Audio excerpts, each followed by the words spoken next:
وعلیکم السلام ورحمۃ اللہ وبرکاتہ۔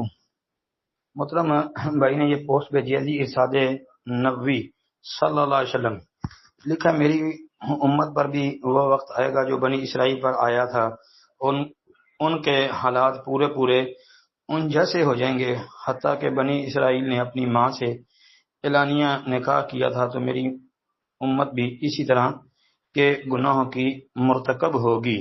اور بنی اسرائیل تو 71 فرقوں میں بٹے تھے، میری امت 73 فرقوں میں تقسیم ہوگی، ان میں سے ایک فرقوں کو چھوڑ کر باقی سب جہنمی ہوں گے۔ پوچھا گیا وہ ایک فرقہ کون سا ہوگا؟ آپ علیہ السلام نے فرمایا وہ لوگ جو میری اور میرے صحابہ کی سنت پر عمل پیرا ہوں گے۔ مستدرک حاکم 444۔ یعنی یہ بتایا کہ میں اور میرے صحابہ جس پر ہے، ماں انا علیہ و اصحابی، یہ ترمذی کے لفظ ہیں۔ اب بعض روایتوں میں جس میں مصدر حاکم میں ماں انا علیہ اليوم و اصحابی، کہ جس پر آج میں اور میرے صحابہ ہیں، یہ کہا۔ لیکن یہ روایت جو ہے نا، یہ ثابت نہیں ہے۔ عبد الرحمن بن زیاد الافریقی راوی ہے، وہ ضعیف ہے۔ یہ مستدرک حاکم والی سند کے اندر بھی وہ راوی موجود ہے۔ تو اس کے علاوہ یہ روایت المعجم الکبیر للطبرانی کے اندر بھی موجود ہے، 62 نمبر حدیث ہے، یہی روایت ہے۔ اور معجم کبیر میں ما انا علیہ و اصحابی کے لفظ ہیں۔ پھر اس کے علاوہ اور بھی کئی کتابوں میں آتی ہے۔ سنن ترمذی کے اندر 2641 نمبر پر یہ روایت موجود ہے جی۔ عبد الرحمن بن زیاد الافریقی اس میں ہے۔ میں صرف یہ مرکزی علت آپ کو بتا رہا ہوں جی۔ اور امام ترمذی رحمۃ اللہ علیہ نے بھی یہ روایت نقل کرنے کے بعد کہا ہے کہ یہ حدیث مفسر ہے، ہم اسے صرف اسی سند سے پہچانتے ہیں، یہ بھی کہا ہے۔ البتہ جو اس کے علاوہ ہے نا، جس کے اندر معنی علیہ و صحابی کے لفظ نہیں ہے، ہاں جی، بعض اہل علم و فضل نے اس روایت کو حسن بھی قرار دیا ہے جی۔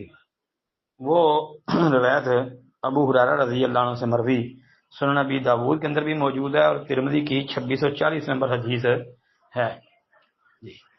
لیکن یہ ما انا علیہ و صحابی یا ما انا علیہ اليوم و صحابی، یہ والی روایت سندن ضعیف ہی ہے، راجع یہی ہے۔ السلام علیکم ورحمۃ اللہ وبرکاتہ۔ وعلیکم السلام ورحمۃ اللہ وبرکاتہ۔ محترم بھائی پوچھتے ہیں جی کیا حال ہے؟ الحمدللہ رب العالمین، جی اللہ کا شکر ہے، اللہ کا کرم فضل۔ اچھا، پوچھتے ہیں جی اگر کوئی کسی کا بچہ گودی لے کر اس کی پرورش کرتا ہے تو اسے وراثت کہاں سے ملے گی؟